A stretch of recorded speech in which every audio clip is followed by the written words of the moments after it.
Party के वरिष्ठ नेता स्वपन दास गुप्ता जी, हमारे आईटी सेल के राष्ट्रीय अध्यक्ष संयोजक मित्र अमित मालवीय जी, बाजोरिया जी और सभी पत्रकार मित्रों, नमस्कार। पहले मैं अपनी ओर से कुछ बातें रखूंगा, फिर जो आपके सवाल होंगे उसका मैं उत्तर दूंगा। With each passing day, Mamta ji is showing her desperation.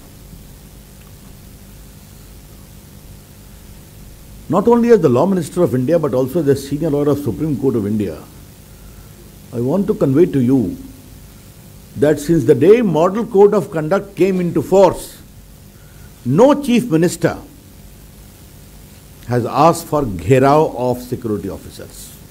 आज तक किसी चीफ मिनिस्टर ये नहीं कहा कि सिक्योरिटी फोर्सेस को घेराव करो जो पोलिंग के सेफ्टी सिक्योरिटी के लिए आते हैं, because security forces represent the authority of the election commission, जिसका काम है फ्री एंड फेयर इलेक्शन करना। और बाद में जस्टिफाई ये किया कि घेराव is a democratic right. It is unheard of कि सिक्योरिटी फोर्सेस का हम घेराव करेंगे, ये हमारा राइट है। That was aimed at instigation and shows utter desperation, हताशा है। इसका मतलब है कि चुनावी हवा किधर बह रही है मुझे बताने की जरूरत नहीं, और उनकी जो आवाज आजकल एक आई है कि बॉडी मत उठने दो, हमें पुलिस ऑफिसर्स को फंसाना है, this is to demeaning.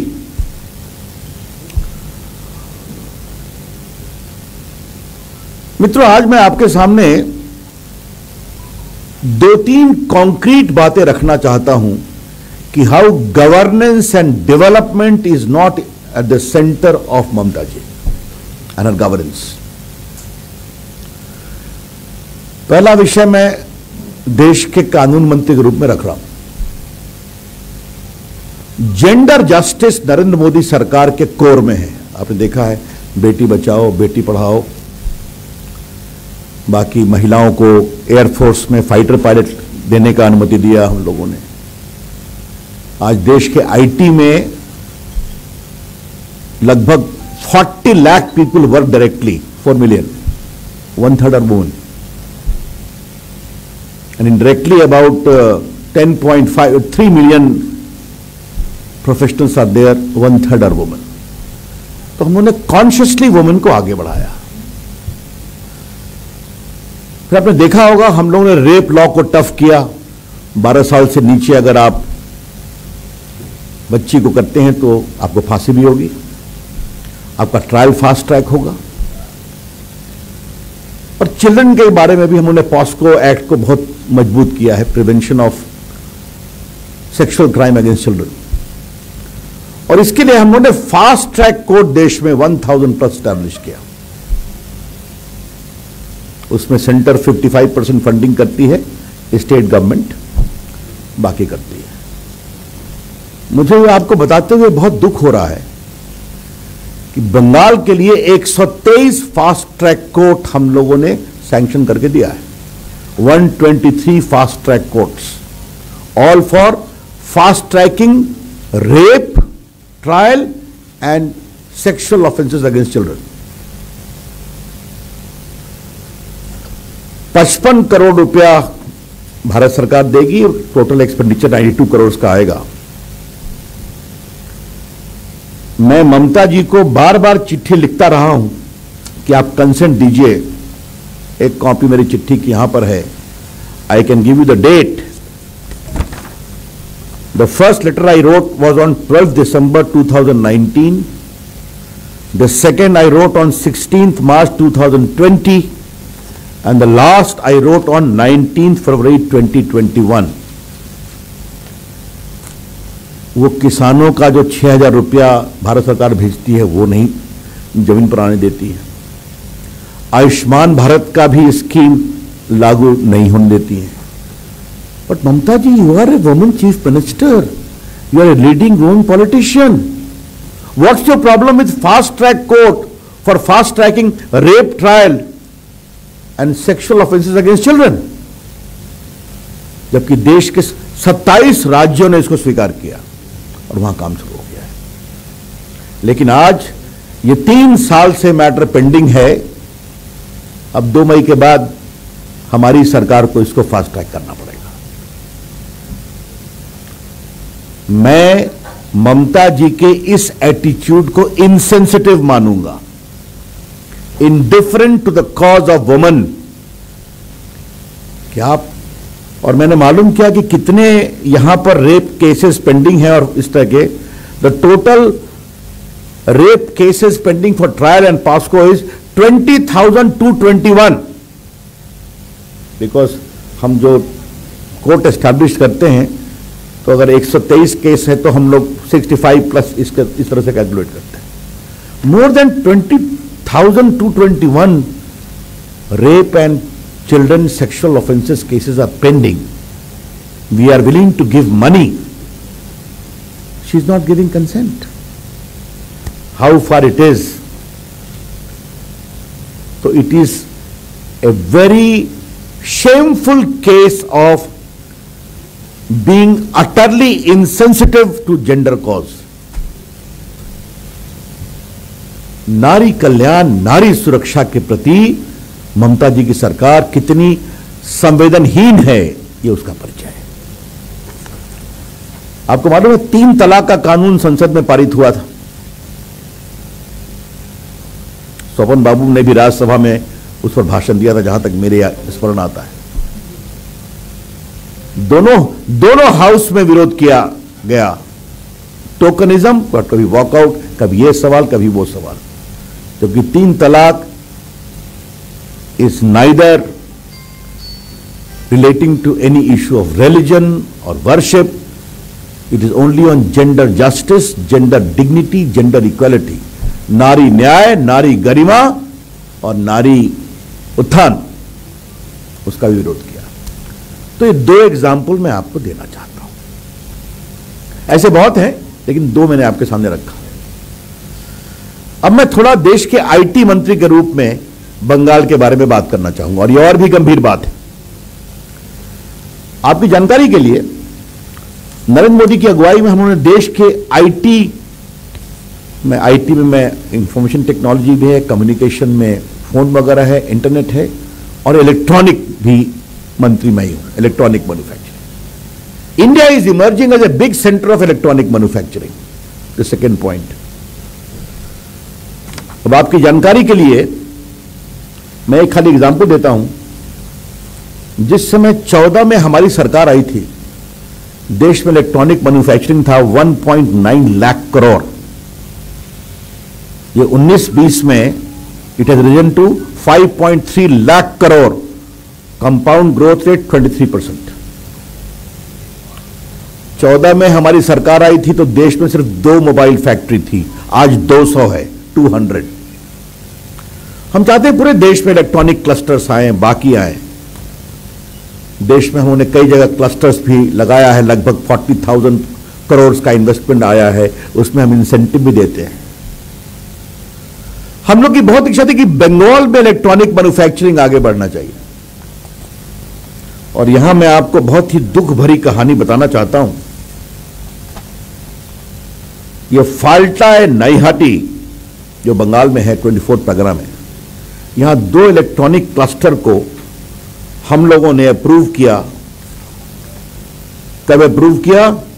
In February 2016 for Falta and August 2016 for Naihati. हम जब उनको अप्रूव करते हैं, उनको जमीन देना पड़ता है, वहां पर इंप्रूवमेंट, इंफ्रास्ट्रक्चर, स्किलिंग सेंटर वगैरह बनाना पड़ता है, ताकि बाकी कंपनियां वहां पर आके अपना बेस बनाएं, लोगों को नौकरी मिले। I would like to gently tell my friends of Calcutta media that electronic manufacturing में मोदी जी की सरकार में उन्होंने 30 लाख लोगों को नौकरी दिया है, 30 lakhs। The potential is there ना। उनको पहले 36 महीने में इस काम को कंप्लीट करना था, पूरा इंफ्रास्ट्रक्चर वगैरह। वो नहीं किया। हमने उनको एक्सटेंशन दिया है 2 बार, अब ये अगस्त जून 2021 में द एक्सटेंशन इज एंडिंग, कोई काम नहीं हुआ है, and we have already paid them grant in aid of 25.67 crore. तो आप देख लीजिए कि अगर यहां पर इलेक्ट्रॉनिक मैन्युफैक्चरिंग बढ़ता, देश में बढ़ रहा है, लोगों को नौकरी मिलती ना, no action has been taken at all. तो law and justice, women security and this. Now I come to IT part of it.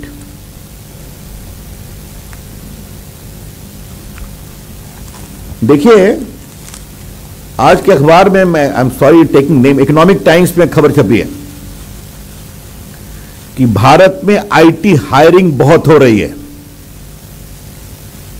और इस साल टीसीएस, इंफोसिस वगैरह 1 लाख लोगों को अपॉइंट करने वाले हैं, because in the wake of Covid India has picked up very well in digital governance, you know it very well. If I can tell you in the lighter vein, corona में no rail movement, no plane movement, no road movement, but the entire country kept going by the 3 departments I was handling: communication, IT, work from home, virtual rallies, virtual talk. Bengal में कुछ हो रहा है? कुछ नहीं। We want all this also to come in Bengal.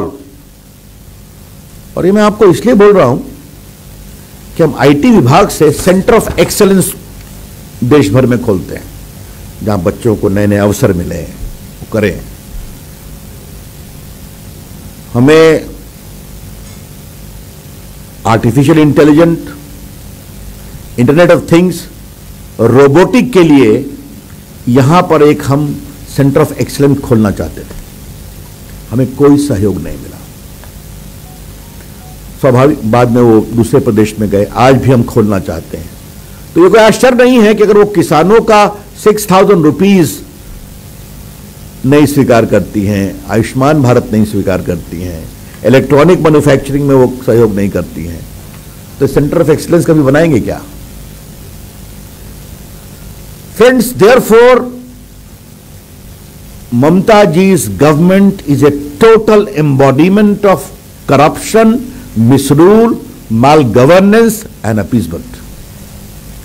ममता जी की पूरी सरकार कुशासन, भ्रष्टाचार, तोलाबाजी और जिस तरह से होता, इसीलिए आप देख रहे हैं कि पूरे चुनाव में ममता जी ने कभी विकास का मुद्दा नहीं बनाया कि हमने ये काम किया है, आगे हम ये काम करेंगे। ये शब्दों का प्रयोग करती हैं तो मैं क्या बताऊं। इसलिए आज हम बहुत विनम्रता से हम बंगाल के नौजवानों को ये बात कहना चाहते हैं कि हमारे मैनिफेस्टो में बंगाल को एक बड़े आईटी हब बनाने, स्टार्टअप मूवमेंट को मजबूत करने के लिए हमारा बहुत ही इलैबोरेट प्लान है और हम उसको एक बार बंगाल के प्रेस के मित्रों के सामने रखना चाहेंगे कि हम लोगों ने उसको बहुत ही विस्तार से कहा है।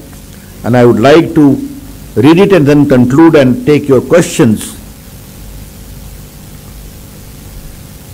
भारत सरकार की ओर से हमारा एक बीपीओ स्कीम है, वो बंगाल में, मालदा में, सिलीगुड़ी में 4-5 जगह चलता है, वो भारत सरकार की स्कीम है।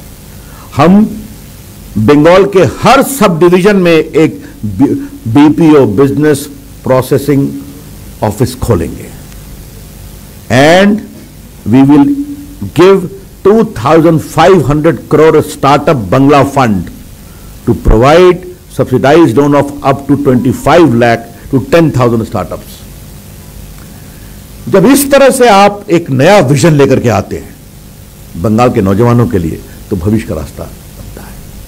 और हम बंगाल के नौजवानों को बहुत विनम्रता से कहना चाहते हैं कि अगर इन्हें programmes like digital India, electronic manufacturing, Atmanirbhar Bharat, we have done so well in different parts of the country, will bring all that to Bengal,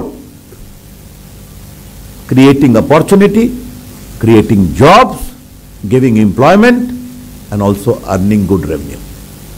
ये हमारी सोच है, तो इसीलिए हमने कहा कि बहुत विनम्रता से इन विषय को आपके सामने रखा। Now open to questions. Thank you.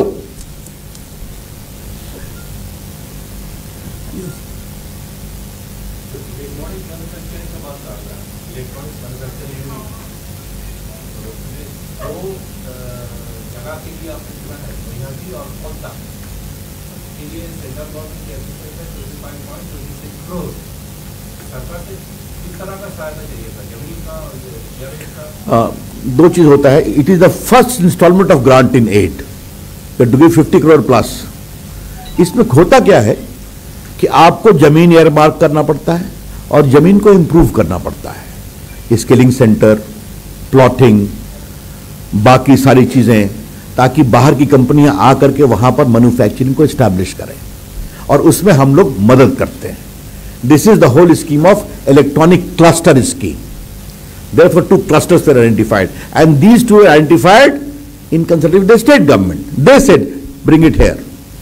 और उसके बाद से कोई काम नहीं, मैंने बताया। सर, ये 5 दफा निर्वाचन हो गया है, आपने देखे हैं, आपका असेसमेंट क्या है, किस तरह से ये? Bengal is yearning for a change, परिवर्तन निश्चित होगा, मैं देख रहा हूं। पॉलिटिकल वायलेंस जो 2-3 दिन में हो रहा है, इसके ऊपर कुछ बोलेंगे? देखिए, ऐसा है कि ये कोई नई बात है क्या? अगर हमारे 130 लोगों को मारा गया है, हमारे सारे लोग बैठे हुए हैं, कोई वायलेंस से बचा है क्या? जो हमारे राष्ट्रीय अध्यक्ष नड्डा जी पर वायलेंस हुआ, उनके सिक्योरिटी फोर्सेस ने उनको बचाने की कोशिश की। बंगाल का यह हाल है कि हम लोग भी सिक्योरिटी के दायरे में हैं, हमें कहना पड़ता है कि आप उधर जाके बैठो। That's the scene. तो कोई नई बात क्या है? हमारे मालदा के उस पर हमला किया गया। अनफॉर्चुनेटली मैं बहुत विनम्रता से कहूंगा, ममता जी आप तो लेफ्ट के मिसरूल के खिलाफ होप बनकर आई थी ना। उसी इलेक्शन कमीशन ने जो सुरक्षा दी थी, तभी तो आप जीती थी ना। और आप लेफ्ट के पूरे मिसरूल को एक्सप्लॉइट कर रही हैं, in the process compromising democracy. सवाल ये है कि इलेक्शन कमीशन ने बहुत बड़ी तादाद में जो है सेंट्रल फोर्स उतारा है पुरअमन चुनाव के लिए, लेकिन इस वक्त जो हो रहा है हर जिले में तकरीबन कुछ न कुछ हुआ, तो इसको आप किस तरह देखिए? पुरअमन चुनाव कहेंगे आप? देखिए, मैं तो आपसे एक ही बात कहूंगा कि पत्रकारों से आग्रह करूंगा कि पूर्व के चुनाव जो बिना सेंट्रल फोर्स के होते हैं, ममता जी की पुलिस की अगुवाई में होते हैं, उसको कंपेयर कर लें। हमने तो एक ही बात देखी है कि यहां लोकल बॉडीज के चुनाव थे, तो पूरे टीवी पर हमें एक फुटेज दिखाया गया, आप लोगों ने भेजा होगा, कि एक जगह ट्रेल कर रहे थे तो काउंटिंग में घुस के स्टैंपिंग हो रही थी। हमने ये भी देखा है।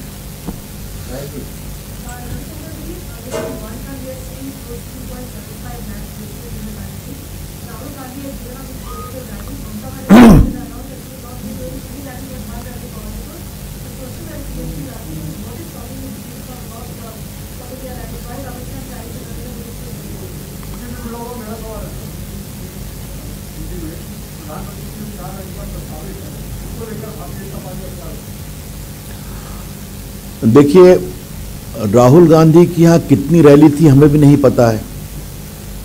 वो तो शायद 3-4 राउंड के बाद आए।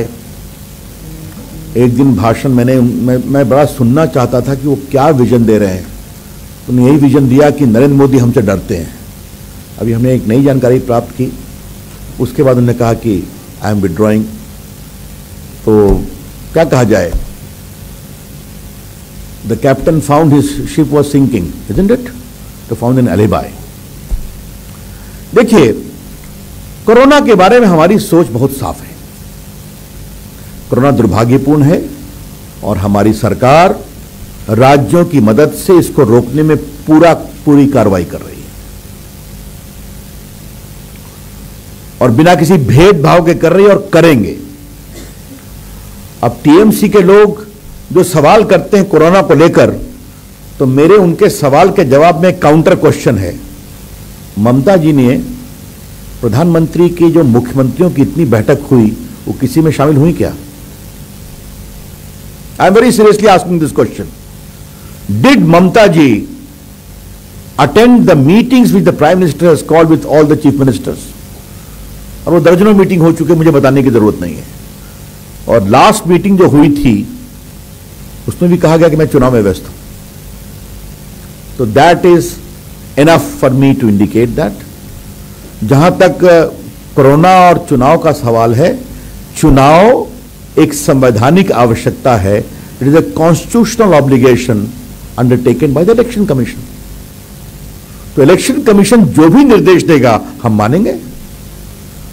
मैं बिहार से आता हूं, वहां भी तो कोरोना में चुनाव हुआ ना, पूरा कसकर चुनाव हुआ, कैंपेन भी हुआ। जो चुनाव आयोग ने डूज एंड डोंट्स कहा, हमने उसका पालन किया। यहां भी जो है उसका हम पालन कर रहे हैं और करेंगे। और चुनाव आयोग इसमें जो कुछ भी कहेगा वो भी हम पालन करेंगे। कैंपेन टाइम को उन्हें शॉर्ट कर दिया है, बाकी कर दिया है।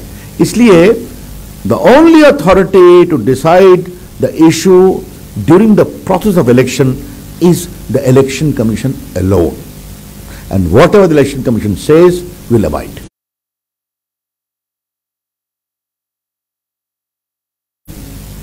When we look at Delhi and the lockdown, there is a situation where there is shortage of remdesivir as well as oxygen supply.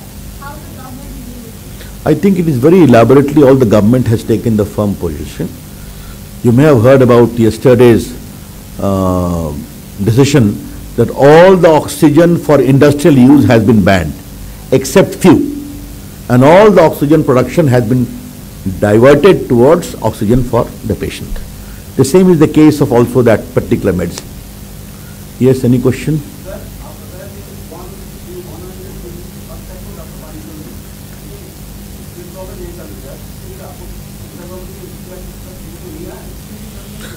ऐसा है, fast track court 123 for Bengal, more than 1000 for the entire country, about 1100। Fast track court establish करने के लिए state का consent जरूरी है। And I would like to particularly read that, उसलिए you have to give consent for that. That's what I have been saying and support for that. Obviously, if the state government does not consent, how can we establish? How can we send the money?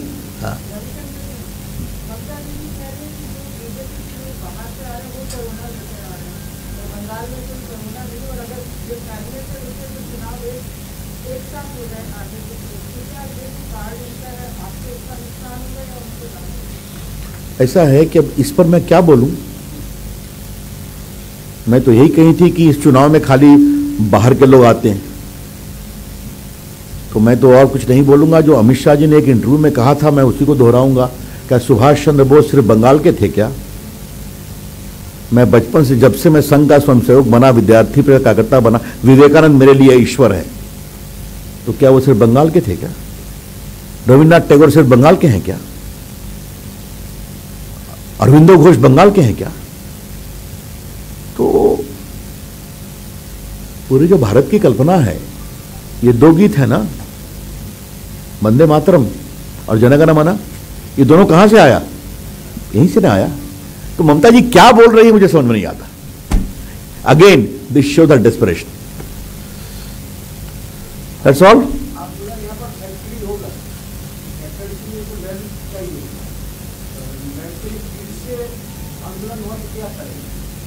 ऐसा है, आप बातचीत करके रास्ता निकालेंगे ना। यहां उन्होंने जमीन फाइनली अलॉट नहीं किया है, जमीन रखा हुआ है, उस पर काम नहीं किया है। देखिए, दो चीजें जान लीजिए। अब तो हम लोगों ने लैंड एक्विजिशन में बहुत बड़ा लिबरल कॉम्पोजिशन का पैकेज रखा हुआ है, but this can be worked out, why not? Bengal needs industry. हम चाहते हैं कि बंगाल का जो पुराना पूरा ट्रेडिशन रहा है वही आए। हम किसी पर फोर्स नहीं करेंगे, लेकिन यहां तो कोई इंडस्ट्री आ ही नहीं रही है, चाहे वो लेफ्ट का राज हो या टीएमसी का राज हो। और बंगाल को अगर आगे बढ़ना है तो यहां नौकरी चाहिए, एम्प्लॉयमेंट चाहिए, तो यहां फैक्ट्री, बिजनेस, इन्वेस्टमेंट आना पड़ेगा। अब आपको मैं एक ही चीज बताऊं, मुझे एक बहुत रोचक कहानी बताई गई कि ये जो ईज ऑफ डूइंग बिजनेस है, उसमें बंगाल कहां है? देखिए आप, Bengal का ease of doing business was ranked 10 in 2017. It rose to rank 9 in 2019. Uttar Pradesh की तो बहुत आलोचना करती हैं ममता जी. UP was ranked 12 in 2017. Now it has become rank 2 in 2019. तो आपको जब यहां इन्वेस्टमेंट चाहिए, फैक्ट्री चाहिए, ट्रेड चाहिए, तो ease of doing business is important, good law and order is important. That's all I suppose. Thank you. Thank you. I think Ravi Babu was being slightly thora understatement when he said the what was the word you used for Mamta? That I think what it shows that she was completely disinterested in issues of industry, women's empowerment, Yes. and IT. So all development issues were issues which have never been of any concern to her, which is why in her election speeches now, she is only talking about her foot, Amit Shah's girth, the Prime Minister's smile, and the behavior of the central